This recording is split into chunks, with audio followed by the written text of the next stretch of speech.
किसी गांव में कल्लू नाम का एक आदमी अपनी पत्नी और छोटी सी बेटी के साथ रहता था। कल्लू एक दुकान पर मुलाजिम था और अपने घर का गुजारा बहुत ही मुश्किल से किया करता था। अपनी बेटी की छोटी छोटी जरूरतों को भी पूरा नहीं कर पाता था। एक दिन उसकी बेटी सोनी अपने पापा से कहती है, पापा, मेरे जूते बिल्कुल टूट गए हैं, मुझे नए स्कूल के जूते दिला दो। अरे बेटा, जूते टूट गए हैं तो माँ से मरम्मत करवा लो। तुम्हारी माँ सिलाई लगाकर जोड़ देगी। अरे कैसी बातें करते हैं आप, जूते का हाल तो देखें, उसमें सिलाई लगाने वाली हालत ही नहीं रही अब। अभी तो बेटा मेरे पास फिर पैसे नहीं हैं। जब पैसे आ जाएंगे तो मैं तुम्हें जूते ले दूंगा। और दुखी होकर सोनी फिर से स्कूल चली जाती है। ये कोई पहली बार नहीं था। सोनी को पता था कि हमेशा ऐसे ही होता है। उसकी कोई भी छोटी से छोटी जरूरत उसका बाप पूरी नहीं कर पाता था।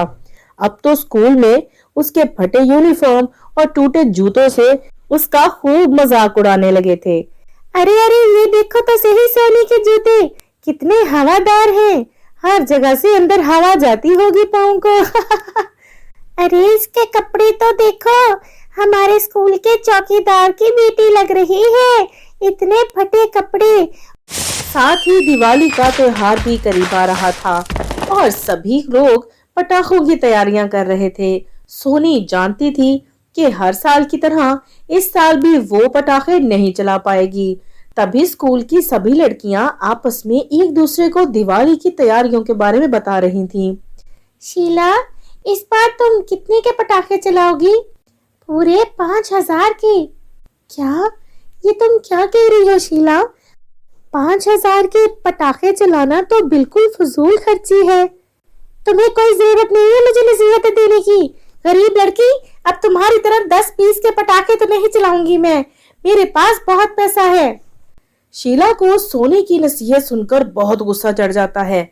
दूसरी तरफ सोनी का बाप अपनी बच्ची की दिल की बातों को खूब जानता था और उसकी छोटी छोटी फरमाइशें पूरा ना करने पर काफी दुखी था। तभी वो अपनी पत्नी से कहता है, राजेश्वरी, मेरा दिल बहुत दुखता है जब मैं सोनी की छोटी छोटी सी जरूरतों और ख्वाहिशों को पूरा नहीं कर पाता। आखिर ऐसा कब तक चलता रहेगा? वो बच्ची ऐसे एहसास कमतरी में जाती जा रही है। तभी ये सारी बातें सोनी सुन लेती है और अपने पापा से आके कहती है, पापा, आप चिंता मत कीजिए, आप अपनी खुद की दुकान खोल लीजिए, फिर आपसे ढेर सारी कमाई होगी और मुझे कोई भी चीज की तंगी नहीं होगी। लेकिन बेटा, हम तुम्हारी छोटी छोटी जरूरतें तो पूरी नहीं कर पा रहे, तो अपनी खुद की दुकान खोलने के लिए पैसे कहाँ से लाएंगे? सोनी की समझ में ये बात आ जाती है और वो चुपचाप फिर से सब्र करके खामोश हो जाती है। देखते ही देखते दिवाली का दिन आ जाता है। सभी हमसाए, गली के बच्चे खूब पटाखे बजा रहे थे, लेकिन बेचारी सोनी चुपचाप बैठी थी। माँ से पूछती हूँ, अगर थोड़े से पैसे मिल जाएं तो मैं एक रॉकेट ही चला लूंगी। दौड़ती हुई सोनी अपनी माँ के पास जाकर पैसे मांगती है। उसकी माँ कहती है, बेटी, मेरे पास ज्यादा पैसे तो नहीं, बस ये 20 रुपए हैं, तू यही ले जा। ठीक है माँ, 20 भी बहुत है। वो माँ से जल्दी से पैसे लेकर दुकानदार के पास जाती है। अंकल अंकल, मुझे 20 रुपए के पटाखे दे दो। 20 रुपए के पटाखे? अरे इसमें तो सिर्फ एक रॉकेट ही आ सकता है। ठीक है अंकल, एक रॉकेट ही दे दो। ठीक है, ये लो रॉकेट, निकालो पैसे। जब सोनी अपने पैसे निकालने लगती है तो परेशान हो जाती है। उसकी जेब में पैसे नहीं थे। लगता है अंकल, मेरे पैसे कहीं गुम गए हैं। अरे जा भाग यहाँ से गरीब लड़की, जेब में पैसे नहीं होते, पता नहीं कहाँ कहाँ से उठकर आ जाते हैं। सोनी दुखी होकर सारे रास्ते अपने पैसे ढूंढती रहती है, लेकिन उसे पैसे नहीं मिलते।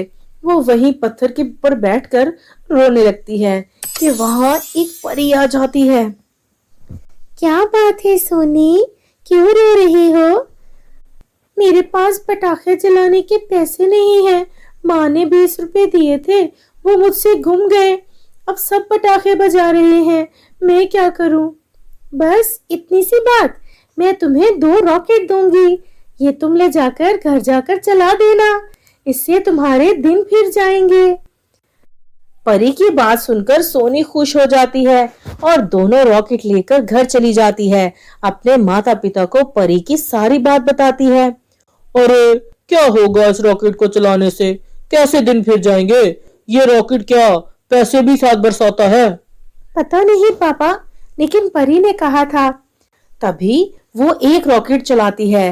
रॉकेट चलते साथ ही उससे सोने के सिक्कों की सच में बारिश होने लगती है। सभी लोग हैरान रह जाते हैं। फिर वो दूसरा रॉकेट चलाती है।